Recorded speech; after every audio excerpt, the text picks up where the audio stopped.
Hi, good day. The second video for today's lesson is project management. Some terminology. What kind of terminology we are using in the project management? Terms of project management: scope, complete list of all the tasks to be done in a project. And work breakdown structure, WBS, organizes and defines the total scope of the project. Deliverable oriented grouping of the work involved in a project that defines the total scope of the project. You must have seen the pictures earlier, right? Foundation that provides the basis for planning and managing project schedule, costs, so resources and changes. That is what work breakdown structure is, a foundation for various other activities in the project management tools. Decomposing project deliverables into smaller pieces. Task at the lowest level of the work breakdown structure is called a work package. That is the last one in the top to bottom levels of the work breakdown structure. So this is an example: planning one task, and in which you can find the subtasks in this particular planning aspect. So these are the subtasks in the planning. Analysis, one task, where you have subtasks here. Design, one task, main task and subtasks. Likewise, these all made into different tasks and subtasks database. Comes in project management. Task is an element of work found on the work breakdown structure that has an expected duration, a cost and resource requirements. And task list is tabulation of tasks to be included on a project schedule. That includes a task name, a task identifier or number, and a brief description of the task. Comes in project management. Again, duration of a task, time lapse it takes to complete a particular task. Suppose foundation in a building project, foundation is taking 10 days, for example. The 10 days is called duration of the project. Task, and duration of the project is longest elapsed time it takes to complete a project. That means start to end, how many days or months or years are taking, that is normally taken as duration of entire project. So it is simply sum of time taken for series of activities on the project. And milestone, special task which marks a special event in the scope of the project. Like for example, in a particular project, suppose housing project, you need to prepare and make application for a housing authority for permission. Getting permission and submitting all the documents and payment of fees and everything. After that, if the authority verifies and gives you a certificate or a letter to commence construction, that is a milestone. Before you get the letter, everything you spent, and letter is a milestone, so that you are permitted to take up the project foundation, etc. And this is a special task which does not require any resources, but it is important for the project to move forward. A significant event that normally has no duration, but often takes several activities and a lot of work to complete a milestone. Tools for setting a schedule goals and monitoring progress. The milestones are very, very crucial. Examples include obtain customer sign off on key documents or completion of a specific product. Then dependency or relationships. When you are sequencing the project activities, I have shown you some example activities, right? Suppose this is A, this is B, so this is C, for example, right?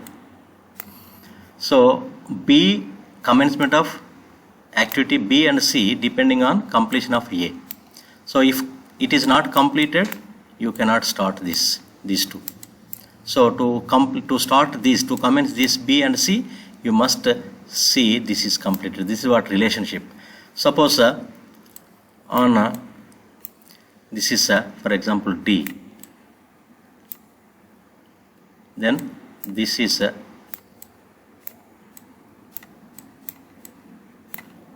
D, this is E for example.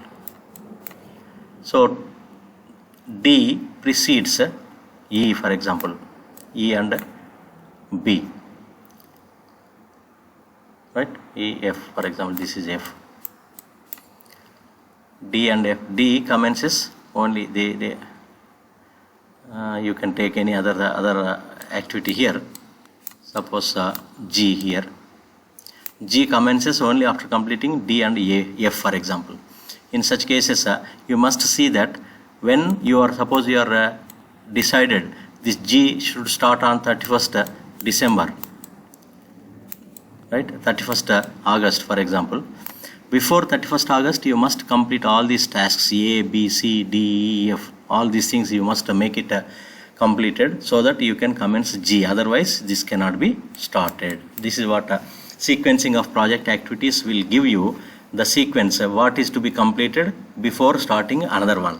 Suppose to start D, you must ensure that A and B completed, right? For starting E, you must ensure that both A and C completed, right? For starting G, you must see that all A2, A, B, C, D, E, F, all these tasks to be completed on time to start this G. That is what sequencing. Predecessor relationship. Suppose to commence E, what are the previous activities to be completed? You have to go from here to backward. To commence E, you have to finish both A and C. To commence F, you have to complete both A, C and E. To commence D, you have to complete A and B. But to commence G, you have to complete all these things. Here, predecessor relationship normally says immediate predecessor. Normally, we can look at immediate predecessor. So, to commence G, immediately to start G, before commencement of G, immediately you have to complete D and F. So, this way it will be continuing. Precedence diagram method. Method of constructing a project schedule network diagram that uses boxes, rectangles or circles referred to as nodes to represent activities and connect them with the arrows that show the dependencies, also called activity on node. Arrow diagram, again another way of displaying a project in the form of a network graph using nodes and arcs. Nodes are circles or rectangles which represent tasks in a project. Arcs are arrows which connect the tasks according to their predecessor relationship, like this. This is node, this is arc, right? And critical path. Series of tasks that determines the earliest time by which the project can be completed. You listen to the previous video where I have explained something about networks. Longest path through the network diagram is called critical path. And we have two methods, critical path method and the project evaluation and review technique. This is analytical technique used to analyze and control project. Critical path is the longest path on the network diagram. Critical tasks cannot be delayed. Non-critical tasks are those tasks which can be delayed without affecting the completion of time of the project. And planning for project. Determine the scope, work breakdown structure, determine the duration, allocate duration to each task, develop project network diagram, determine critical path so that you can know the duration of the project, develop the budget. Each task you need to prepare the budget so that putting together all the task budgets you can make a project budget. Establish the quality measures. How to measure the quality? You have to set the standards. Develop the project team, then identify stakeholders and how to communicate, identify risks and how to address them. So this is something about basic terminology of the project